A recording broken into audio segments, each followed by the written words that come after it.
ayın 20'sinde biz kendi ayağımızla bu hastaneye geldik. Sağlıklı bir şekilde ufak bir bel fıtığı ameliyatı olmak için. Ameliyat yapıldı. Hani aynı akşamında ameliyat yapıldı. Ameliyat yapıldıktan sonra normal bir şekilde servise çıkarttılar kızı. Kız servise çıktıktan sonra kardeşim uyarıyor. Diyor ki diyor bak diyor kızın durumu normal değil diyor. Bu kızın diyor durumu normal değil diyor. Bir bakın hemşire diyor ki diyor narkozun etkisi de geçer. Bir bakıyor sırtında kan akıyor. Diyor ki diyor bu kan normal değil ama bu 4 saat 5 saat müdahale edilmiyor. Ondan sonra kaldırıyorlar yoğun bakıma. Yoğun bakıma kaldırdıktan sonra bunu öğreniyorlar. Yani yanlış kan verdiklerini öğreniyorlar ama bunu bizden gizliyorlar. Bize söylemiyorlar. Biz buraya geldiğimizde bunlarla konuştuğumuzda işte normaldir ha geçecek ama yoğun bakımda sadece yanlış kan verildi bize 3 gün saklıyorlar. 3 gün bizden sakladıkları gibi bir de şeyden de gizliyorlar. Kızılay'dan bir de üniversite hastanesinden de gizliyorlar. Diyor ki ben gittim görüştüm başhekimle dedi ki dedi ya dedi biz burada dedi gereken cihazları alıyoruz dedi. Üniversite hastanesi daha önce benim eğitim alanım. Ben orada ne istesem alabilirim. Ama üniversiteye arıyor diyor ki bize cihaz gönderin. Üniversite diyor ki diyor siz diyor donanımlı değilsiniz ki diyor. Sizde hematoloji doktoru yok. Sizde bu cihazı kullanacak kimse yok. Siz bu cihazı alıp ne yapacaksınız? Hastayı bize gönderin. Yine göndermemişler. 3 gün daha burada tutuyorlar. 3 günün sonunda cihazı almadıklarını artık alamayacaklarını öğreniyorlar. Ondan sonra hastamızı oraya sevk ettiler. Ondan sonra hastamızı oraya sevk ettiler. Hastaneye gittiğimizde doktorlarla görüştüğümüzde bu hastayı dedi orada bilerek öldürdüler. Bu hasta burada olsaydı ilk gün kurtulurdu. Bunların bu hastayı tedavi edecek yetkileri daha yoktur dedi. Yani oranın bize söyledikleri ve şunu da söylediler.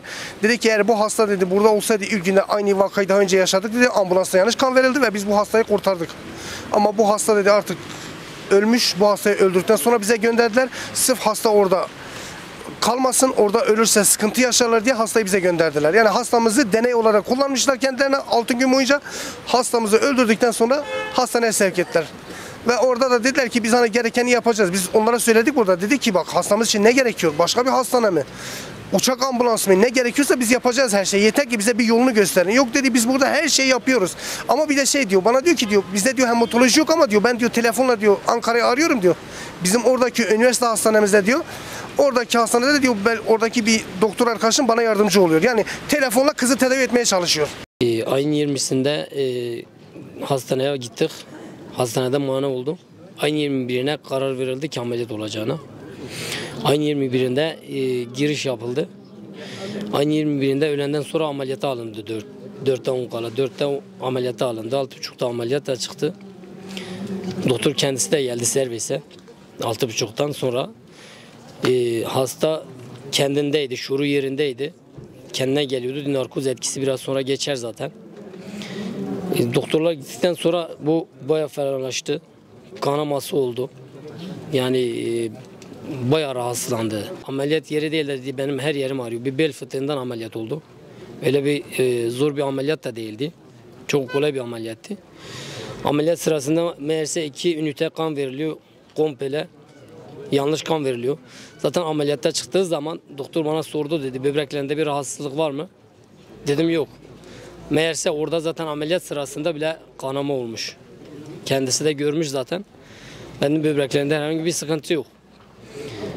Bunlar zaten komple onların ihmalıdır yani. Hemşirelere sordum dedim bak kanama çok oldu.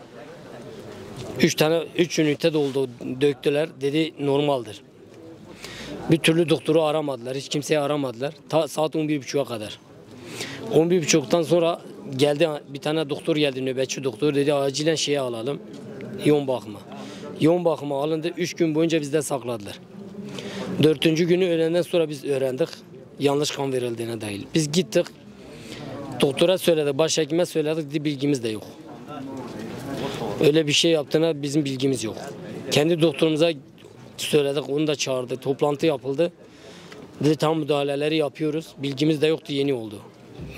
Madem bilginiz yoksa şimdiye kadar nasıl müdahale etmişsiniz? İşte abi İstanbul'da yaşıyor.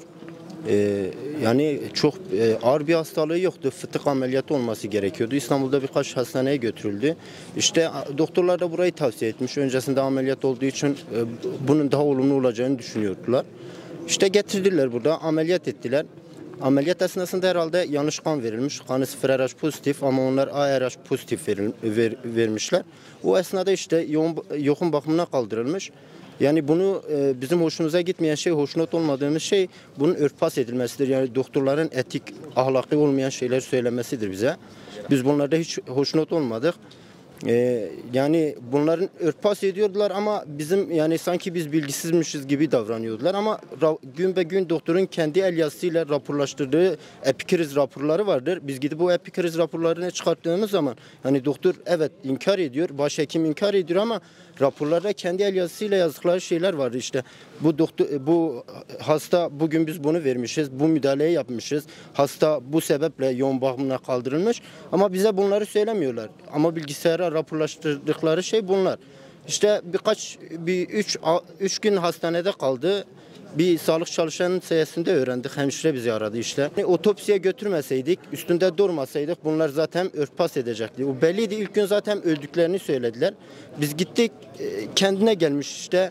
Narkoz etkisi dediler. Yani birçok bahane aradılar, örtbas etmeye çalıştılar ama bir şekil açıklandı yani şeffaflaştı. Ama sağlık çalışanı bize söyledi. Yani biz tam olarak bilmiyoruz. Biz söylüyorduk, sürekli söylüyorduk ama bunlar inkar etmeye çalışıyordu.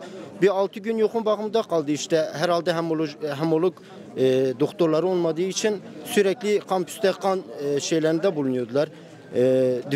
Kan difüzyonu gerekiyordu. İşte o cihazlar burada olmadığı için kampüse gönderiyorlar. Oradaki doktorlarla iletişime geçtiğimiz için bize onlar müdahale edemez. Yani bunların ilgi alanı olmadığı için hastanın buraya gelmesi en sağlıklısıdır dediler.